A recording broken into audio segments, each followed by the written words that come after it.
Shalom, peuple racheté de Dieu, que le Seigneur vous bénisse. Je suis le pasteur Yannick Okumu et je vous souhaite la bienvenue dans notre émission Comprendre pour devenir. Et ce jour, nous allons étudier ou alors nous allons aborder un thème que j'ai intitulé « Comment vivre une vie hors du contrôle de Satan ». Comment vivre une vie hors du contrôle de Satan. Comprenons ici qu'au travers de ce thème, nous ne sommes pas en train de dire comment vivre une vie où Satan ne peut pas nous attaquer.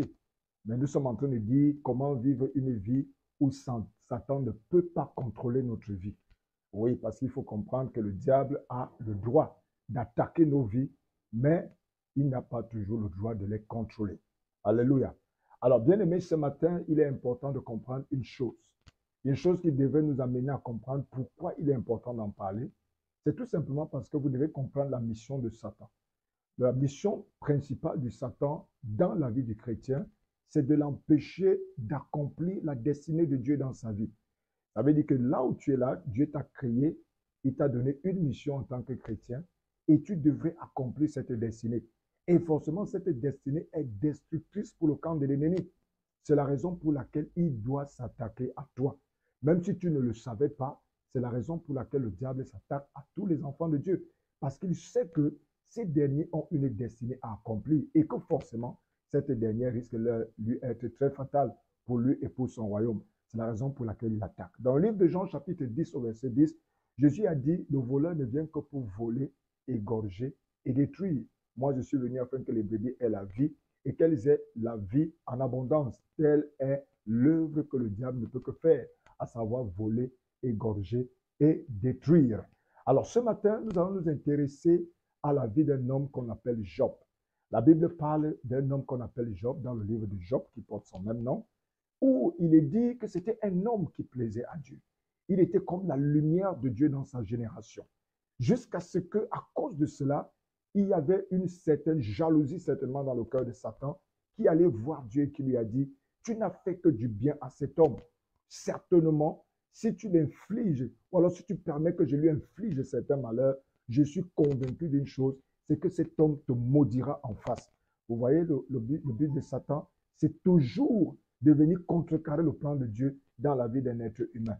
Alors, qu'est-ce que le Seigneur lui a dit? Le Seigneur lui a dit, va, mais ne touche pas à sa vie. Et le diable a bel et bien opéré dans la vie de Job. Et je voudrais que nous puissions nous intéresser à son mode opératoire, parce qu'effectivement, son mode opératoire, c'est exactement le mode opératoire qu'il va utiliser dans la vie des enfants de Dieu. Alors, l'une des choses qu'il a faites, c'est qu'il a infligé une terrible maladie à Job, de sorte que Job était couvert d'ulcères. La Bible parle des ulcères malins. Alors, je vais te dire à toi qui m'écoutes ce matin que le diable a le pouvoir sur ton corps. Il peut affecter négativement ton corps en t'infligeant des maladies, en t'infligeant certaines situations dans ton corps que certainement, ça va te faire très mal. Mais je voudrais dire une chose ce matin. S'il le fait, est-ce que pour autant il est capable de détruire le plan de Dieu dans ta vie? Jusque-là, je dirais non. Alléluia. Une autre chose également qu'il a fait, c'est qu'il a utilisé des phénomènes climatiques, des phénomènes atmosphériques tels que le tonnerre qui est descendu. Et lorsque ce tonnerre est descendu, il a décimé complètement les biens de Job. Et lorsque cela s'est fait, qu'est-ce qui s'est passé? Job a perdu ce qu'il avait. Oui, le diable peut utiliser les phénomènes climatiques pour les diriger contre toi. Il en a le pouvoir. Mais est-ce que c'est pour autant qu'il peut détruire ta destinée? La réponse, c'est non. Une autre chose qu'il a faite, c'est qu'il est entré dans le cœur de certains brigands et ces derniers sont venus attaquer les serviteurs de Job. Ils ont détruit ses serviteurs et ils sont même arrivés jusqu'à prendre ses bêtes. Qu'est-ce qui s'est passé? Job a été ruiné. Oui, le diable a le pouvoir d'entrer dans les cœurs des gens pour venir te faire du mal ou faire du mal à tes intérêts. Mais est-ce que c'est pour autant qu'il t'empêchera d'accomplir la volonté de Dieu? Alors la réponse c'est quoi? C'est non. La Bible dit qu'il est même parvenu à tuer même les enfants de Job d'une manière ou d'une autre. Dieu lui a permis de le faire.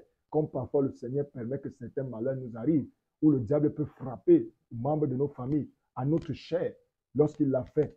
Oui, il a eu raison, parce qu'il a réussi à son coup. Mais est-ce que c'est pour autant que le plan de Dieu peut s'accomplir? Non. Une autre chose également qu'il a faite, la Bible dit, certainement il est entré dans le cœur de la femme de Job.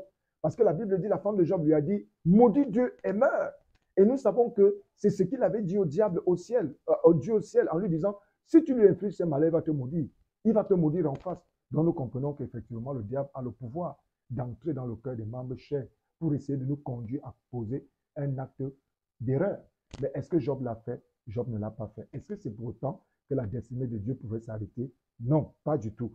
Alors, de manière générale, nous voyons que le diable a employé toute sa stratégie. Malheureusement, malgré toutes ces stratégies, il n'a pas pu empêcher le plan de Dieu de s'accomplir dans la vie de Job. Bien aimé, c'est là où je voudrais attirer ton attention.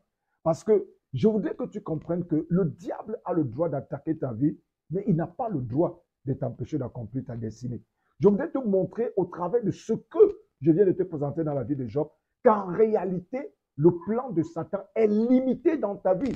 Il est limité à faire un certain nombre de choses.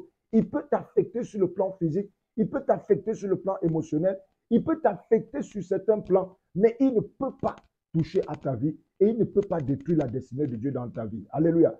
Alors, qu'est-ce que nous comprenons au travers de son mode opératoire? Nous comprenons une chose importante ce matin, c'est tout simplement que le diable attaque les choses visibles. Le diable attaque des choses qui peuvent nous affecter, soit depuis l'extérieur. Il peut les attaquer dans le but de nous détourner de l'attention de Dieu, dans le but de nous fragiliser dans notre foi.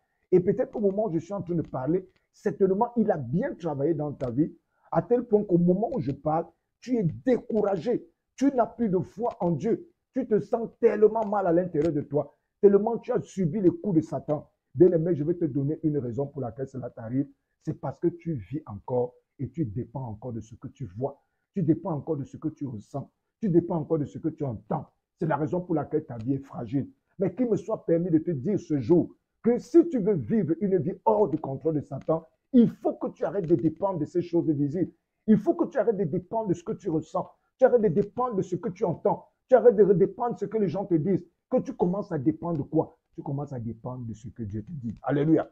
La Bible dit que ta vie et ma vie sont cachées dans les lieux élevés en Christ. Ça veut dire que notre vie est inaccessible à Satan. Mais de quelle vie s'agit-il? Il s'agit de la vie que nous vivons par la foi. Parce que c'est cette vie qui est en réalité inaccessible à Satan.